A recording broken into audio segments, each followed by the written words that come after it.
So I have a love-hate relationship with fitness. I've never really been very consistent with my workouts. But a couple of years back, something changed, something happened, and I realized that I couldn't continue with this outlook. I needed to get slightly more serious about fitness, get fitter, which meant that I needed to get more consistent with working out. Now, in the last 2 years, I've definitely seen a positive change in myself. I'm way more consistent. I feel fitter. I think I have more energy.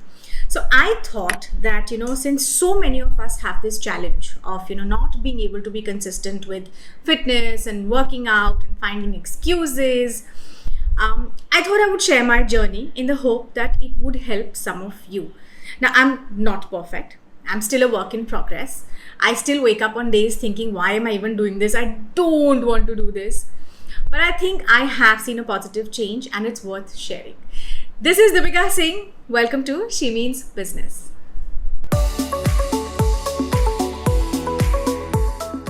Before I go forward, don't forget to subscribe to this channel. You can also follow me on social media. I'm available as She Means Business Deepika Singh pretty much everywhere.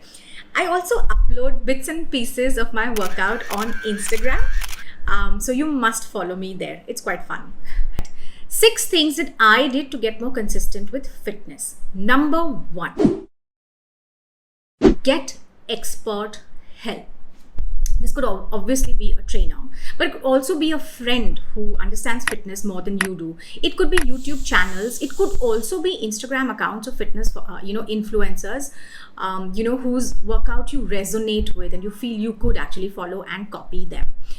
In my case, it was my husband who was delighted that I needed his help with this because he'd been asking me to, get fitter and more consistent with my workouts. I also started following a few Instagram accounts of women whose, workout style I really liked.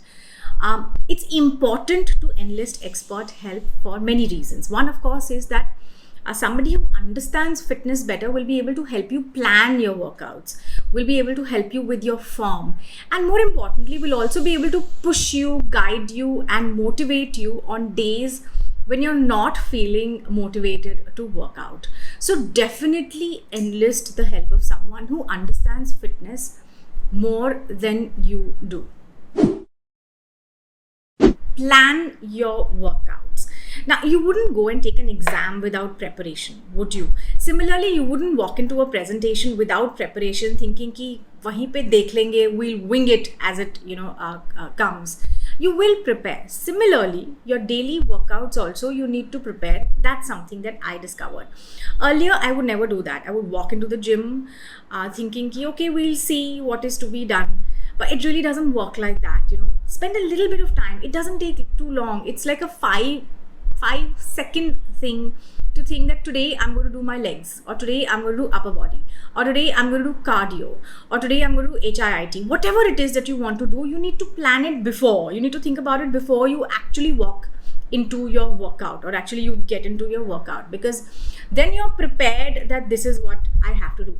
If you don't do that, you're setting yourself up for failure. Really, so be clear on what part of your body you're working out before you actually go into the workout. Second step to that is, within that, know what are the 5 or 6 exercises that you're going to do on that day. So for example, today I'm going to do my glutes, and these are the 6 exercises that I'm going to do as far as my glutes are concerned. If you think that beforehand, then you're setting yourself up for success. And then during the workout, you just need to focus on doing what you've already planned, rather than thinking acha next मैं क्या करूँ, okay, what do I do next? You can't do that during the workout. So I've learned that before I actually get into my workout, I need to have this planned. What part of my body am I working out, or what is the actual workout that I'm doing, and within that, what is the exercises that I'm doing. So plan your workout beforehand. Set the right goals. I've always set very unachievable, utopian goals. I'm going to lose 10 kilos, or I'm going to be able to fit into this pair of jeans. And I realized that firstly, those goals they're so vague. How am I going to lose those 10 kilos? That is more important. So rather than outcome-based goals, it is more important to have process-based goals, right? What am I going to do? So over the next 2 months, I should be able to run 15 kilometers. or I should be able to do 100 squats.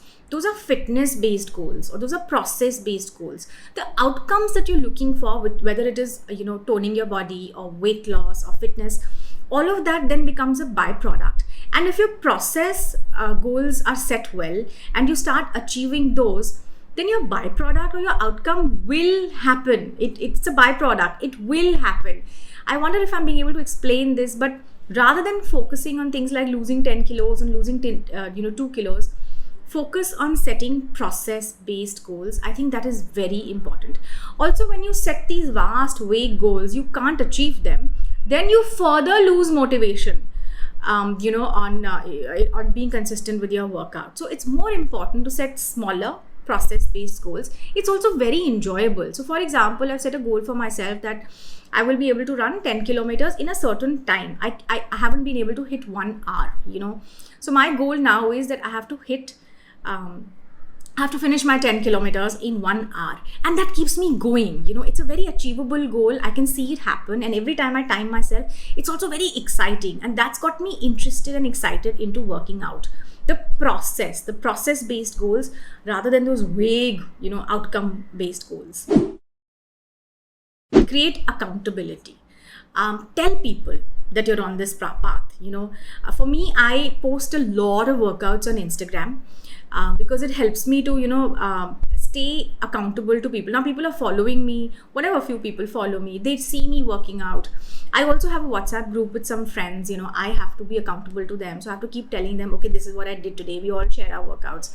My biggest accountability is to my trainer, my husband, who gives me very dirty looks, of course, when I begin to slip. But I am accountable to him because he's charting out this plan for me and he's working hard on ensuring that I work hard. So I'm accountable to him as well.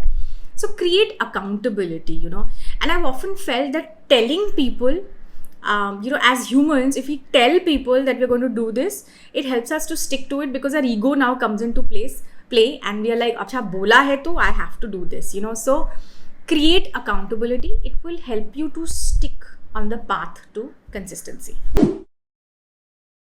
Give it your best. That 1 hour that you spend working out, give it your best. Come out broken, sweaty, but happy. That's another thing that I never did. I think it was all kind of, linked together because I didn't know what my workout was going to be. I would float in to a gym or into my workout, not knowing what I'm going to do. And then I would just float around, do a few squats, climb onto the treadmill, run a little, which also meant that I was not giving it my best because I didn't even know what I had to do. So it's all kind of linked. Once you have your plan, you know your workout plan and you know what you have to do, give it your best, push your body hard, push yourself hard, challenge yourself, sweat. You'll realize that you feel really, really happy, and that's when you'll also start pushing yourself more, and that's when you'll start becoming consistent because now you're enjoying it, which is actually also my last point. Enjoy the process rather than waiting to enjoy the outcome. What will happen once you lose 10 kgs? Wow. No, enjoy the process of working out. So that 1 hour, 30 minutes, 40 minutes, 20 minutes that you work out for, you need to enjoy that process. I've really begun to enjoy that process. So I set up challenges for myself. My husband and I work out sometimes together and we do these fun challenges. I record, I make my videos, so whatever makes you happy during that process. I keep switching up my workout so that I don't get bored. I keep challenging myself. So it's very important to actually enjoy the process of fitness rather than wait to enjoy the outcome, which is the weight loss or the toning or whatever that is going to happen. So enjoy the process. Figure out what is it that you can enjoy. Is it the workout itself? Do you want to dance? Do you want to do yoga? But having said that, motivation is not going to come every day, so you have to set up certain things for yourself, like discipline, right? You have to be disciplined and you have to figure out how to motivate yourself. Is it the fact that you will, okay, so today I'm not feeling motivated, let me go down and just run for like 10 minutes, just sprint for 10 minutes. You have to figure out what is it that you will do that will help you enjoy the process, and that's what's going to make you consistent. So these are the 6 things. There is actually a 7th as well. Accessorize. It's very important to know the results. So get yourself a smartwatch, whichever smartwatch, just get yourself something that helps you track your calories. It helps you track, your what is it that you've done, your heart rate. Begin to understand the measurements, begin to understand those figures. That will also help you to stay consistent, because that will also give you a kick. Oh wow, I did so much today. Oh wow, I ran for so much today. So get yourself a smartwatch which will help you to track your fitness journey. Also, in my case, I got myself some really sexy gear to wear, because again, that makes me feel good about working out. So figure out what is it that will make you feel good about working out, and accessorize yourself with that. It's been an interesting journey. I have started doing all of this, and I've definitely become more consistent. And I don't want to grow old. If I sit down on the floor at 60, I should be able to get up without any help and support, hopefully. I should be able to pick things up from the floor. I should be able to climb stairs. I should be able to travel and walk at whatever age, So my thing is that, it's not so much about losing weight and, looking a certain way. It's about living a life that is active and enjoyable, and the ability to continue to do things that I do today for as long as possible. That really is my goal now, and I hope you understand that. And I hope this helps you to become more consistent with your workout as well. Till next time, don't forget to subscribe to this channel. And till next time, bye-bye.